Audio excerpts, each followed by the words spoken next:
Olá! Agora que você já conhece a história de onde surge o conceito de comportamento operante, nós vamos enfatizar quais são os componentes básicos que constituem esse fenômeno. Responder à pergunta o que é um comportamento operante requer da gente entender do que ele é constituído. Já vimos que, tipicamente no senso comum, o comportamento é definido como aquilo que um organismo faz, as ações que ele apresenta. Mas será que é isso mesmo que define um comportamento operante? Para começarmos a responder essa pergunta, primeiramente vamos entender um pouquinho duas características básicas do que é um comportamento. O primeiro aspecto é que o comportamento é um processo multiconstituído, ou seja, ele envolve mais do que um componente. O segundo aspecto é que ele é um processo multideterminado, ou seja, a gente precisa analisar mais do que uma variável para entender por que ele ocorre. Mas talvez isso esteja parecendo um pouco teórico, a gente falar que ele é um processo multiconstituído e multideterminado. Vamos tentar olhar para um exemplo para entender isso melhor? Para começar, vamos pensar na resposta que algum indivíduo ou algum organismo apresenta no seu cotidiano. A gente está chamando de resposta as ações, sejam elas observáveis ou não, de alguém. Mas mais do que analisar as ações específicas de alguém, tipicamente os psicólogos se preocupam em entender o conjunto de ações.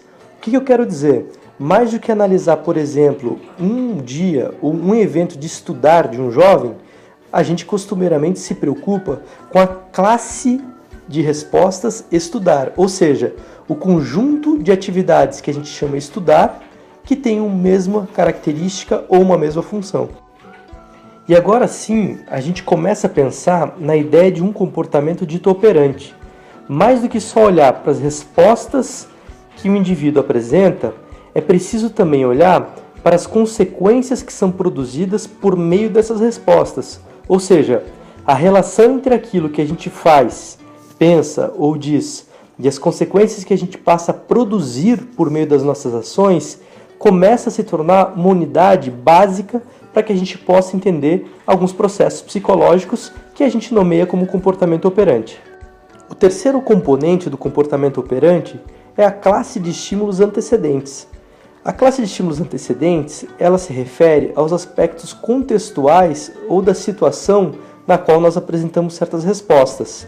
Elas podem tanto indicar, sinalizar, ajudar, facilitar, evocar ou iniciar respostas, quanto ter um papel sinalizador da disponibilidade de certas consequências em nosso ambiente. Ou seja, agora nós estamos falando de três componentes básicos que constituem um processo mais complexo chamado comportamento. Era isso que nós estávamos nos referindo quando falamos do comportamento como um processo multiconstituído. O segundo aspecto que conversamos, do comportamento como um processo multideterminado, enfatiza que, mais do que um estímulo antecedente, por vezes podem haver diversos estímulos que estabelecem uma relação com as ações que apresentamos. Assim como certas ações que apresentamos também podem produzir múltiplas consequências, que talvez cada uma delas tenha um papel diferente ou um efeito diferente sobre o nosso próprio comportamento.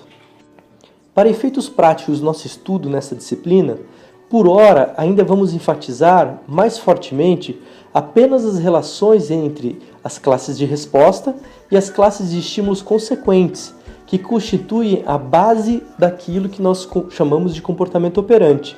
Nós não vamos ignorar os fatores contextuais ou os estímulos antecedentes, mas apenas daremos destaque a essas relações entre aquilo que fazemos e as consequências que produzimos por meio do nosso comportamento. Sintetizando um pouco o que acabamos de conversar, estamos agora destacando a ideia de comportamento operante como justamente o sistema de relações entre os três componentes básicos que o constituem: sua classe de estímulos antecedentes, sua classe de resposta e a classe de estímulos consequentes, dando ênfase prioritária para as relações estabelecidas entre nossas ações e as consequências que são produzidas. Vamos para um exemplo para tentar entender como esses componentes se relacionam. Imagine a situação de que há uma pessoa apertando a mão da outra.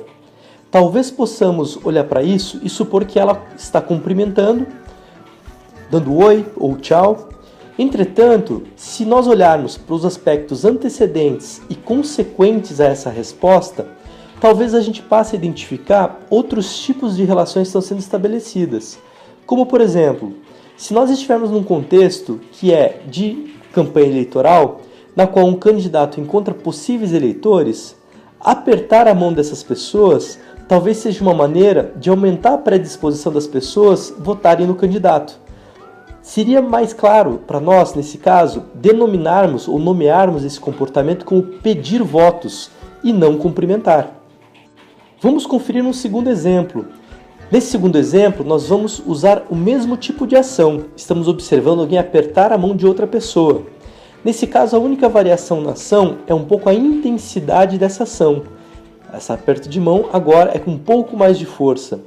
Agora, coloque isso num contexto no qual há um professor brabo com um aluno que reclamou sobre seu desempenho ao coordenador do curso e que passa agora, por meio desse aperto forte de mão do professor e de um olhar mal encarado, a entender que esse professor está indisposto ou contrariado. Nesse tipo de situação específica, talvez esse aperto de mão seja melhor nomeado como um intimidar o aluno. Note que o mesmo tipo de resposta, a mesma ação, apertar a mão, poderia ser entendida num contexto como pedir votos e em outra como intimidar um aluno. Vamos a mais um exemplo que utiliza o mesmo tipo de resposta. Imagine agora que nós estamos num contexto de sala de aula, com um professor examinando o conceito de comportamento e que aperta a mão de um aluno. Nesse contexto, caso a consequência produzida seja os alunos na sala agora distinguindo entre aquilo que é uma ação apresentada por um organismo daquilo que é seu comportamento, ou seja, a relação que essa ação estabelece com o mundo, nós nomearíamos mais adequadamente esse comportamento como exemplificar um conceito.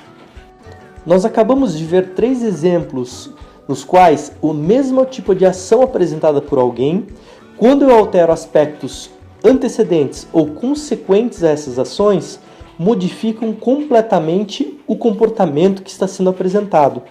Entender o comportamento operante, em grande parte, é entender isso. É entender o quanto nós precisamos compreender as relações funcionais estabelecidas pelo comportamento e não apenas a descrever as ações que são apresentadas por alguém. Esperamos que este vídeo tenha auxiliado a identificar os 3 componentes básicos que constituem um comportamento. O comportamento, de um ponto de vista behaviorista, é muito mais do que as ações que as pessoas apresentam. É tentar entender o sistema de relações que as pessoas estabelecem com o mundo no qual vivem por meio das ações que apresentam, sendo essas ações entendidas não só como as ações motoras, observáveis, mas também seus pensamentos e sentimentos. Uma das citações mais compartilhadas de Skinner é a frase que ele introduz no seu livro chamado Comportamento Verbal, no qual discute elementos da linguagem e da cultura humana. E essa frase é: o homem age sobre o mundo, modifica-o e, por sua vez, é modificado pelas consequências de suas ações. Essa frase justamente destaca a essência daquilo que é mais importante para a compreensão da ideia de comportamento operante.